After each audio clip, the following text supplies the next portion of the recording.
ମେଷରାଶି ଆଜି ଶାରୀରିକ ସୁସ୍ଥତା ସହ ବନ୍ଧୁଙ୍କ ସହାନୁଭୂତି ପାଇବା ଯୋଗୁଁ ମନ ଖୁସି ରହିବ। ପ୍ରତ୍ୟୁଷ ଯାତ୍ରା ବାଣିଜ୍ୟ କ୍ରୟ ବିକ୍ରୟ କ୍ଷେତ୍ରରେ ସାବଧାନ ନ ରହିଲେ କ୍ଷତିରେ ପଡ଼ିବେ। ଆକସ୍ମିକ ଭାବରେ ବନ୍ଧୁଙ୍କ ଅନୁରୋଧବଶତଃ ଦୂରଯାତ୍ରା କରିବାକୁ ପଡ଼ିପାରେ। ବୃଷ ରାଶି ପରିବାରରେ ସ୍ୱାସ୍ଥ୍ୟ ହାନି ସମ୍ପର୍କୀୟ ସମସ୍ୟା ଓ ପିଲାଙ୍କ ବିବାହ ଚିନ୍ତାରେ ବ୍ୟସ୍ତତା ଅନୁଭବ କରିବେ। ବନ୍ଧୁଙ୍କଠାରୁ ଉତ୍ସାହ ଓ ପ୍ରେରଣା ପାଇ ଦୁଃସାହସ ସାଧନ କରିପାରନ୍ତି। ସଭା ସମିତିରେ ଆଲୋଚନା କ୍ଷେତ୍ରରେ ଗୁରୁତ୍ୱପୂର୍ଣ୍ଣ ନିଷ୍ପତ୍ତି ନେବାକୁ ପଡ଼ିପାରେ। ମିଥୁନ ରାଶି ଆପଣ ଭାବୁଥିବେ ଗୋଟିଏ କଥା କିନ୍ତୁ କଲାବେଳକୁ ଆଉ ଗୋଟିଏ କାମ କରିବାକୁ ବାଧ୍ୟ ହେବେ। ଯାନବାହନ ଚାଳନାରେ ସତର୍କତା ଅବଲମ୍ବନ କଲେ ଅପ୍ରୀତିକର ପରିସ୍ଥିତିର ସାମ୍ନା କରିବେ। କର୍ମକ୍ଷେତ୍ରରେ କୂଟନୀତି ବଳରେ କାର୍ଯ୍ୟ ସାଧନ କରିବେ। କର୍କଟ ରାଶି କର୍ମକ୍ଷେତ୍ରରେ ସହକର୍ମୀଙ୍କ ଦ୍ୱନ୍ଦ୍ୱଯୁକ୍ତ କଥାକୁ ଠିକ୍ ଭାବେ ବୁଝିପାରିବେନି।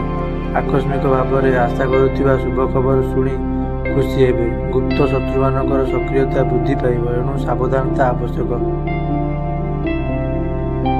ସିଂହ ରାଶି କର୍ମକ୍ଷେତ୍ରରେ ସମସ୍ୟା ଆସିଲେ ମଧ୍ୟ ଉପସ୍ଥିତ ବୁଦ୍ଧି ପ୍ରୟୋଗ କରି କାର୍ଯ୍ୟ ସାଧନ କରିପାରନ୍ତି। ସାମାଜିକ ସ୍ତରରେ ଉଚ୍ଚ ବର୍ଗର ବ୍ୟକ୍ତି ବିଶେଷଙ୍କ ଦ୍ୱାରା ସହଯୋଗ ପାଇବେ। ଅସମ୍ପୂର୍ଣ୍ଣ କାମକୁ ସମ୍ପୂର୍ଣ୍ଣ କରିବା ଦିଗରେ ଆଜି ଦିନଟିର ଅଧିକାଂଶ ସମୟ ବିତିବ।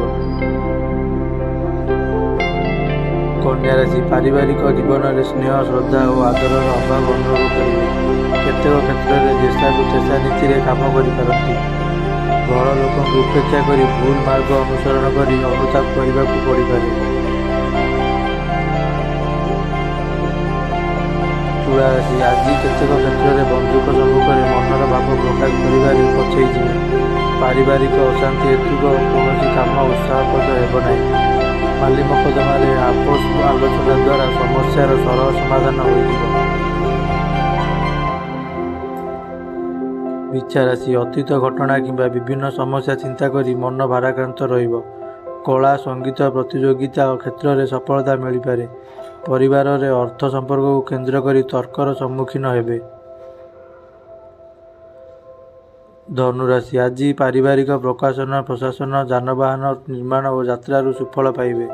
କଠୋର କଥା କହିବା କାରଣରୁ ପରିବାରରେ ନିଜ ମଧ୍ୟରେ କଳହ ଦେଖାଦେଇପାରେ। ଅଫିସରେ ସବୁ କଥାକୁ ହାଲୁକା ଭାବିଲେ କ୍ଷତିରେ ପଡ଼ିବେ। ମକର ରାଶି ଆଜି ଘରର କେତେକ ଆବଶ୍ୟକ ଜିନିଷକୁ ଆଣିବାକୁ ବାଧ୍ୟ ହୋଇପାରନ୍ତି। କର୍ମକ୍ଷେତ୍ରରେ ସମସ୍ୟା ହଠାତ୍ ଦେଖା ଦେଇଥିବା କାରଣରୁ ମନ ବିଚଳିତ ଅବଶ୍ୟ ରହିବ। ପ୍ରତ୍ୟେକ କ୍ଷେତ୍ରରେ ଧୈର୍ଯ୍ୟହରା ନ ହୋଇ କାର୍ଯ୍ୟ କଲେ ଉପକୃତ ହେବେ।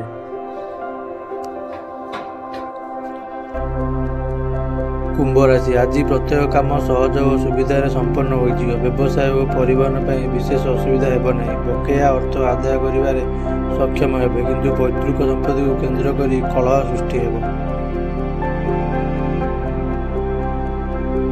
ମୀନ ରାଶି ନିଜ ଲୋକଙ୍କ କଦର୍ଯ୍ୟ ବ୍ୟବହାରରେ ଅସନ୍ତୁଷ୍ଟ ହୋଇପାରନ୍ତି। ପରିବାରରେ କାହା କଥା ସହ ଅନ୍ୟ କାହାର କଥା ମିଶିବ ନାହିଁ, ଫଳରେ ବିଭିନ୍ନ ପ୍ରକାର ସମସ୍ୟା ଆସିପାରେ। ହଠାତ୍ ଜଣେ ବନ୍ଧୁଙ୍କ ଉପସ୍ଥିତିକୁ କେନ୍ଦ୍ର କରି ଝଗଡ଼ା ଲାଗିପାରେ।